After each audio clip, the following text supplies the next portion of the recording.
जय श्री राधा कृष्ण। हिंदू धर्म में माघ पूर्णिमा का विशेष महत्व है। इसे माघी पूर्णिमा कहते हैं। माघी पूर्णिमा पर ललिता जयंती और रविदास जयंती भी मनाई जाती है। साथ ही इस दिन से होली का डांडा लगाया जाता है, जो कि होली से ठीक एक महीने पहले लगाया जाता है। इसलिए इसे होलिका डांडा रोपणी पूर्णिमा के नाम से भी जाना जाता है। निर्णय सिंधु के अनुसार माघ पूर्णिमा पर तीर्थ स्नान जरूर करना चाहिए। अपनी पिछली वीडियोस में आपको इस साल की पूर्णिमा की तिथि और शुभ मुहूर्त समय के साथ पूजा विधि बताई थी, साथ ही कुछ महाकारगर उपाय भी बताए थे। अब आज इस वीडियो में आपको माघ स्नान नियम उद्यापन विधि बताती हूँ। वीडियो शुरू करने से पहले एक रिक्वेस्ट, जो चैनल पर नए हो तो अभी चैनल सब्सक्राइब करें और बेल आइकन जरूर प्रेस करना, ताकि आने वाले वीडियोस का नोटिफिकेशन आपको मिल जाए। एक और चीज, अगर आप आने वाले व्रत त्योहारों का रिमाइंडर, डेली का पंचांग और राशिफल अपने फोन पर पाना चाहते हो तो पूर्णिमा लिखकर 9821025751 पर व्हाट्सएप मैसेज कर। अब चर्चा शुरू करते हैं। देखो, अपनी पिछली वीडियो में आपको माघ पूर्णिमा का महत्व बताया था। बहुत पावन समय होता है माघ पूर्णिमा का। पौराणिक मान्यता के अनुसार माघी पूर्णिमा के दिन गंगा नदी में भगवान विष्णु का वास होता है। इसलिए इस दिन गंगा स्नान का महत्व बहुत अधिक बढ़ जाता है। इस दिन गंगा स्नान करने से जातक के सभी पाप नष्ट हो जाते हैं और वो इस लोक के सभी सुखों को भोग कर मरने के बाद बैकुंठ धाम को प्राप्त होता है। इस दिन गंगा स्नान के अतिरिक्त अन्य पवित्र नदियों और सरोवरों में स्नान करना भी बहुत शुभ फल देने वाला माना गया। मुख्य होता है घर से बाहर स्नान करना।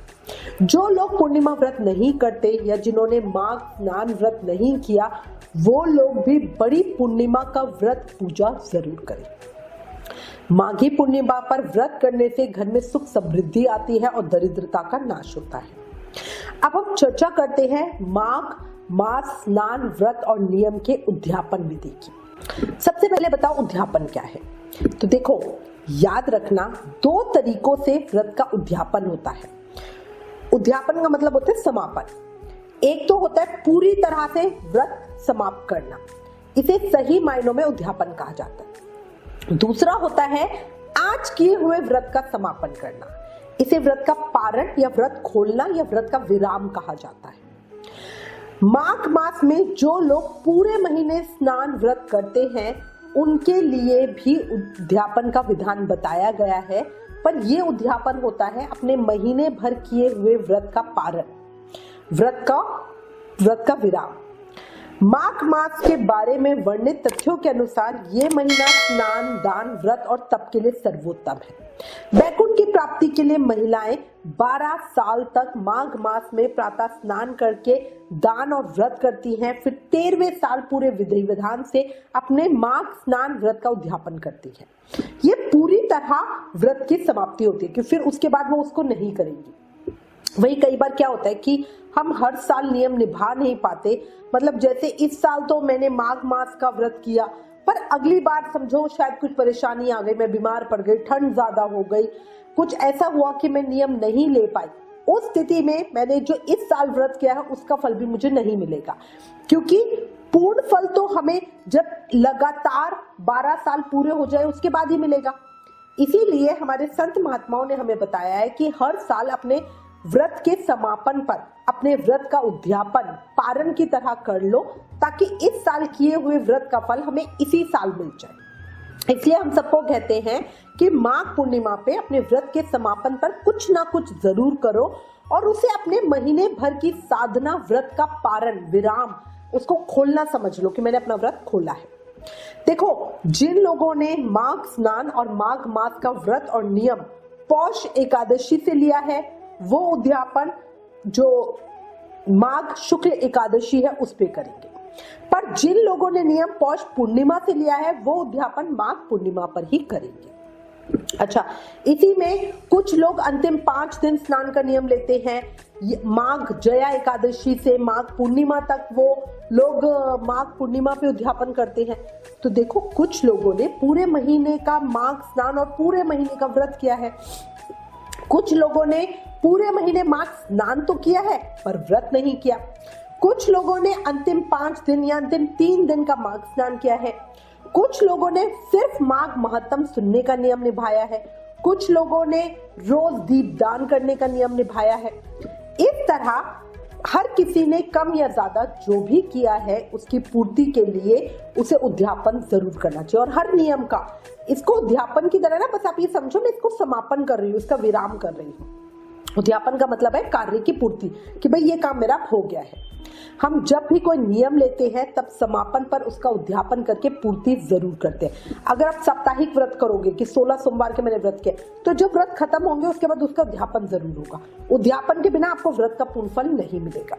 उद्यापन की शास्त्रीय विधि के अनुसार तो हवन, दान, ब्राह्मण भोजन, दक्षिणा आदि करना होता है। शास्त्रीय विधान के अनुसार त्रिवेणी में स्नान करके भगवान विष्णु की पूजा करें, साथ ही सत्यनारायण भगवान की पूजा करके हवन करें। हवन आप किसी ब्राह्मण से करवाओ तो ज्यादा उत्तम है। अगर आप खुद से हवन करना चाहते हो तो ओम नमो भगवते वासुदेवाय नमः इस मंत्र से 108 आहुति दे दो। घर में खुद से तिल से हवन कैसे करें उसका वीडियो ऑलरेडी चैनल पर है।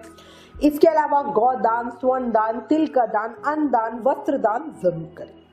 पर ये सब करना सभी साधकों के लिए संभव नहीं होता, इसलिए साधक जो और जितना कर सकते हैं वो अपनी सामर्थ्य के अनुसार पूरे भाव और प्रेम मन से उतना कर ले। जिन्होंने माघ स्नान और पूरे महीने का व्रत किया है वो हवन जरूर करवाए, चाहे तो घर में करवा ले या मंदिरों में भी जगह जगह हवन होते हैं, वहां उस हवन में जाकर कुछ योगदान दे दे या आहुति दे दे। अच्छा, जिन लोगों ने सिर्फ माघ स्नान किया है, माघ व्रत नहीं किया, वो हवन नहीं करवा सकते तो वो अपनी सामर्थ्य के अनुसार पंडित जी को कुछ दान दक्षिणा दे दे, उन्हें प्रसन्न कर दे। दान में आप अपनी सामर्थ्य के अनुसार कपड़े, पैसे, फल वगैरह दे सकते हो। जिन्होंने नियम से माघ महत्तम सुना है वो सुनाने वाले के नाम से दान दे। अगर आपने मुझसे सुना है तो 11 रुपए मेरे नाम से मंदिर की दान पेटी में डाल दो। अगर किसी और से सुना है तो उन्हें कुछ दक्षिणा दो। अगर खुद से पढ़ा है तो किसी जरूरतमंद गरीब को कुछ दे दो। अच्छा, इसके अलावा जिन्होंने नियम से दीपदान किया है वो समापन पर या तो घी का दान करें या मेटल यानी सोने या चांदी के या चांदी के, पीतल के दीपक का दान करें। अगर ये संभव ना हो तो दीप शिखा का दान दे दे, मतलब 11, 21, 51 या 108 दिए प्रज्वलित करके उनका दान कर दे। अगर अंतिम 5 दिन में अखंड दीप का नियम लिया है तो भी सोने, चांदी या मेटल के दीप के साथ घी और रुई का दान करे दक्षिणा के साथ। जो लोग पूरे माघ के महीने चप्पल जूते नहीं पहनते, मतलब उन्होंने चप्पल जूतों का त्याग किया है और पूरे महीने नंगे पांव रहने का नियम लिया है, वो माघ पूर्णिमा को खड़ाऊ या चप्पल का दान करके जो नियम छोड़ा है उसे वापस ग्रहण करें। जो लोग पूरे माघ के महीने में नमक नहीं खाते उन्हें माघ पूर्णिमा को चीनी का दान करके वापस नमक खाना शुरू करना चाहिए। अच्छा, इसके अलावा पीपल वृक्ष की पूजा करना बहुत फलकारी होता है, तो आप जल में शक्कर या गुड़ मिलाकर पीपल की जड़ में अर्पित करें और दीप प्रज्वलित करें। बस ये इस चीज का ध्यान रखना कि माघ पूर्णिमा का संयोग रविवार को ना हो। रविवार को चाहे कोई भी बड़ा दिन हो, अमावस हो, कोई भी बड़े से बड़ा दिन हो, हम पीपल की पूजा नहीं करते। अच्छा, इसके अलावा आप माघ पूर्णिमा में घर में कीर्तन का आयोजन करा सकते हो, वो मेरे ठाकुर जी को बहुत पसंद है। अच्छा, किसी ब्राह्मण दंपत्ति को, मतलब ब्राह्मण और ब्राह्मणी को भोजन करवाएं अपने घर में बुला के और यथाशक्ति दान दक्षिणा, वस्त्र, भेंट वगैरह दे के आशीर्वाद दे, उन्हें सुखी करे, उन्हें प्रसन्न करे और उनके आशीर्वाद से हमारे सुख सौभाग्य में वृद्धि होती है। अब जो भी करना चाहते हो उसकी तैयारी कर लो, फिर माघ पूर्णिमा के दिन दान, ब्राह्मण भोजन या हवन जो भी करवा रहे हो वो करना और फिर भगवान से अंत में प्रार्थना करते हुए कहना कि हे प्रभु, हे देव, आपकी कृपा और आशीर्वाद से मैंने अपना माघ स्नान और माघ व्रत किया है। मैं पापी हूँ, अज्ञानी हूँ, अधमी हूँ, मैं कुछ नहीं जानती, बस आपकी प्रेरणा से ये संभव हो पाया है, तो कृपया इसी तरह अपनी कृपा मुझ पर और मेरे परिवार पर बनाए रखना। अज्ञान के कारण इस स्नान व्रत में जो भी मैंने गलती की है, त्रुटि हुई है, उसे क्षमा करना। इस स्नान का मुझे यथोचित फल देना और फिर मौन रहकर ओम नमो भगवते वासुदेवाय नमः इस मंत्र की कम से कम 3 माला ठाकुर जी के सामने बैठ के जरूर करना और दिल से भगवान को याद करना। आप जितनी देर माला करोगे उतनी देर मौन रहना है, मुंह को भी हिलाना नहीं है।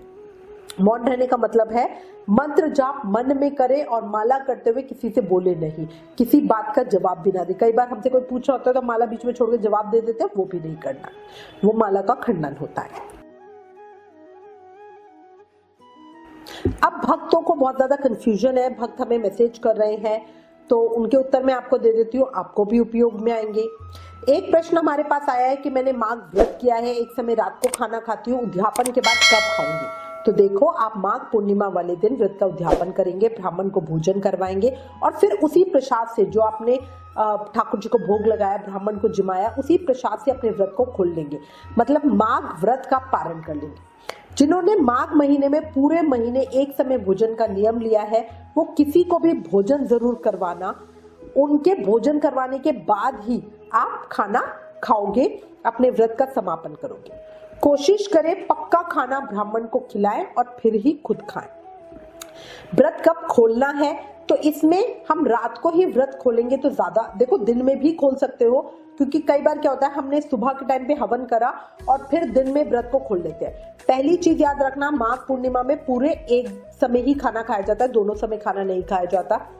अब लोगों ने रात का नियम लिया होता है तो वो दिन में, क्योंकि हमें नियम पलटना होता है, उद्यापन के समय हम हमेशा जो भी नियम लिया होता है उसका उल्टा करते हैं, ठीक है। तो जैसे नमक छोड़ा है तो चीनी का दान करके नमक वापस खाना शुरू करेंगे, इस तरह से होता है ना। तो जब भी हम ब्राह्मण को भोजन कराएंगे और फिर हम खाएंगे, तो अब कई लोग तो क्या करते हैं कि पूर्णिमा का व्रत भी मेरा पूर्ण हो जाए तो इसलिए रात के समय चंद्रमा को अर्घ देने के बाद फिर खाते हैं। बट अगर सिर्फ आप माघ व्रत कर रहे हो तो माघ व्रत दिन में एक समय आप ब्राह्मण को आपने हवन करवाया, ब्राह्मण को जिमा दिया, उसके बाद भी खा सकते हो। एक प्रश्न, माघ उद्यापन में क्या दान करें? तो देखो, ये पूरी तरह आपके ऊपर है, अपनी सामर्थ्य के अनुसार आप दान कर सकते हो। हम माघ समापन पर वस्त्र, कंबल, जूता, घी, तेल, कपास, रुई, वस्त्र, अन्न, किसी भी चीज का दान कर सकते हैं, बहुत उत्तम होता है। ब्राह्मणों को भोजन जरूर कराना और दक्षिणा देना। इसके अलावा बेर, केला और आंवले का फल, सेर भर घी, सेर भर तिल, पान, 16 सेर चावल, कुमड़ा और खिचड़ी।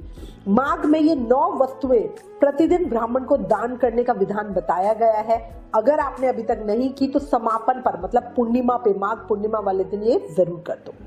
वैसे तो माघ का पूरा महीना ही स्नान और दान के लिए उत्तम होता है, लेकिन माघ पूर्णिमा के दिन वस्त्र, गुड़, कपास, घी, लड्डू, फल, अन्न का दान करना बहुत बहुत फलकारी होता है।